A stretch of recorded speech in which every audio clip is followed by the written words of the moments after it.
धनबाद व बोकारो के विद्यार्थियों की उच्च शिक्षा की नींव कहे जाने वाले विनोद बिहारी महतो कोयलांचल विश्वविद्यालय में हजारों विद्यार्थियों के भविष्य के साथ खिलवाड़ हो रहा था। मामला नई शिक्षा नीति 2020 के तहत पढ़ाई करने वाले पहले बैच के विद्यार्थियों का है। अभी सेमेस्टर 3 की परीक्षा हेतु परीक्षा प्रपत्र भरा जा रहा है, परंतु दोनों जिलों के हजारों विद्यार्थी परीक्षा प्रपत्र नहीं भर पा रहे हैं। सोमवार को अखिल भारतीय विद्यार्थी परिषद का एक प्रतिनिधि मंडल विभिन्न कॉलेजों से सैकड़ों विद्यार्थियों के साथ विश्वविद्यालय पहुंचा और कुलपति पवन पौदार, परीक्षा नियंत्रक डॉक्टर सुमन वर्णवाल, DSW व रजिस्ट्रार कौशल कुमार से मिलकर इस विषय पर चर्चा की। अभाविप के विश्वविद्यालय अध्यक्ष चिरंजीव विश्वकर्मा ने विश्वविद्यालय प्रशासन पर आरोप लगाते हुए कहा कि किसी भी कॉलेज में सभी विषयों के शिक्षक उपलब्ध नहीं है तथा अधिकतर विषयों की कोई पुस्तक भी पुस्तकालयों में उपलब्ध नहीं थी और परीक्षा ले ली गई, जिसके परिणाम स्वरूप 70% से अधिक विद्यार्थी अपने सेमेस्टर परीक्षा में फेल हो गए थे।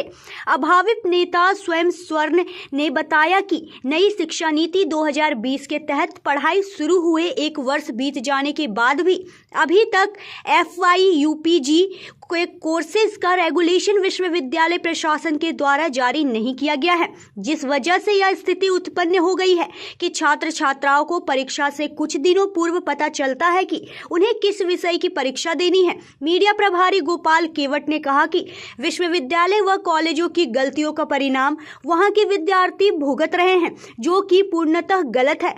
अंत में अभाविप के प्रतिनिधि मंडल ने कुलपति महोदय को ज्ञापन सौंपकर कहा कि सभी नोट प्रमोटेड विद्यार्थियों को एक अवसर देते हुए सेमेस्टर 3 की परीक्षा में सम्मिलित होने की अनुमति दी जाए। लगभग 6 घंटे आंदोलन करने के बाद विश्वविद्यालय प्रशासन व परिषद के सदस्यों की द्विपक्षीय वार्ता हुई। वार्ता में निर्णय लिया गया कि पूर्व निर्धारित पासिंग क्राइटेरिया को बदलकर धनबाद बोकारो के सभी कॉलेजों के 8000 से अधिक बच्चों को सेमेस्टर 3 में प्रमोट कर दिया गया।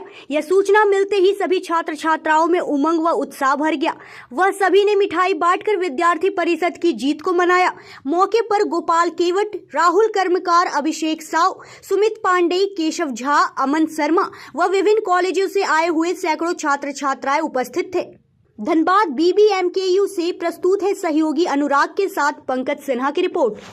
वो पहले बताना है, फॉर्म फिलअप के समय सब्जेक्ट चेंज हो जाता है कि हाँ आपको ये नहीं पढ़ना है वो पढ़ना है, कैसे बच्चे पास करेंगे। तो हमारा डिमांड बस इतना है, आप अभी पास मत कीजिए, कोई दिक्कत नहीं, वो फिर से परीक्षा देंगे, अच्छा लिखेंगे तभी पास होंगे। लेकिन अभी जो सेमेस्टर 3 की परीक्षा होने वाली है उसमें सभी बच्चा को बैठने का अनुमति दिया जाए, सभी बच्चा परीक्षा में सम्मिलित हो और परीक्षा दे।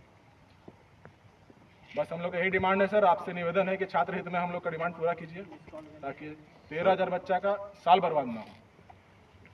आप कुछ बोलिए सर के नहीं प्रोविजन हम लोग बात कर लेते हैं। प्रोविजन इसमें ऐसा है कि देखो फिर बात वही आएगा आगे, फिर लड़का वैसे ही अगर कमजोरी आएगा फिर आप लोग वही कहिएगा टीचर नहीं था, सिलेबस नहीं था, ये नहीं था, वो नहीं था।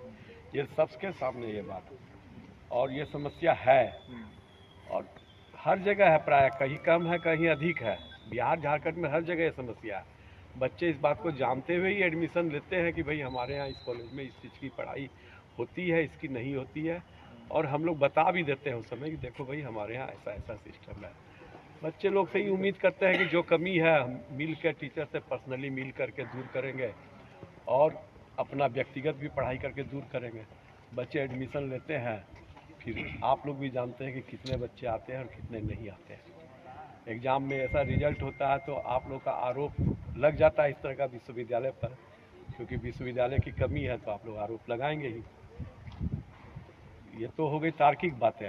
वास्तविकता पर आप आइए। वास्तविकता ये है कि बच्चे पढ़ाई में ध्यान नहीं देते हैं, क्लास आए पढ़े। ऐसे बहुत सारे बच्चे हैं जो घर में पढ़ के भी पास करते हैं, सारा चीज़ अपने से पढ़ के भी समझ रहे हैं, ऐसे बहुत बच्चे हैं। तो आप बच्चों को भी उतना ही मोटिवेट कीजिए कि वो पढ़े और पास करें।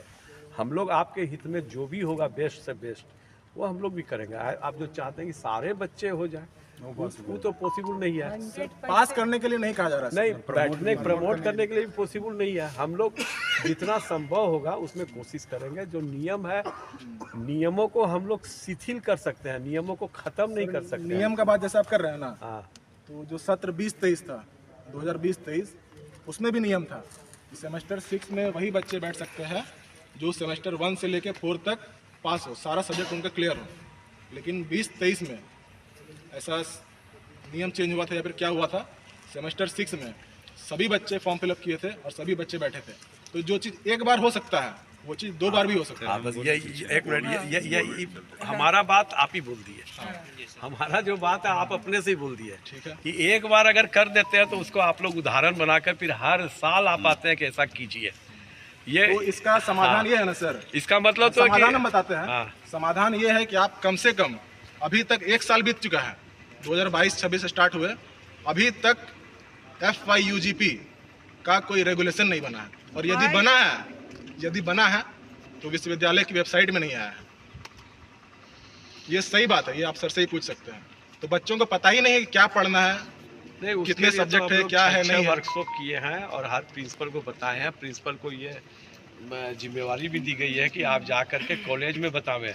तो जिन बच्चों को जो आते हैं कॉलेज में भी वो बताते हैं, और जो नहीं समझ रहे हैं प्रिंसिपल से जाके समझे, वहाँ भी नहीं समझे हम लोगों से समझे। हम लोग के पास आते भी हैं कई बच्चे, उनको हम लोग समझाते भी हैं। जी सर, आपका बात पूरा सही है। PhD का रेगुलेशन डाला हुआ है वेबसाइट में, PG का भी डाला हुआ है, 3 ईयर जो UG कोर्स था उसका भी डाला हुआ है। लेकिन ये जो 4 ईयर अंडर ग्रेजुएट प्रोग्राम आया उसका अभी तक क्यों नहीं डाला? इसका अभी जो आप लोग बोल रहे हैं, पहले इसको हम लोग सॉल्व कर लें। विश्वविद्यालय इतना बड़ा है, 2 लाख बच्चे हैं, परीक्षाएं हमको लगता है सैकड़ों परीक्षाएं हैं, समस्या हर जगह हर तरह की है, सब एक एक करके सॉल्व हो जाएगी। अभी तत्काल जो आप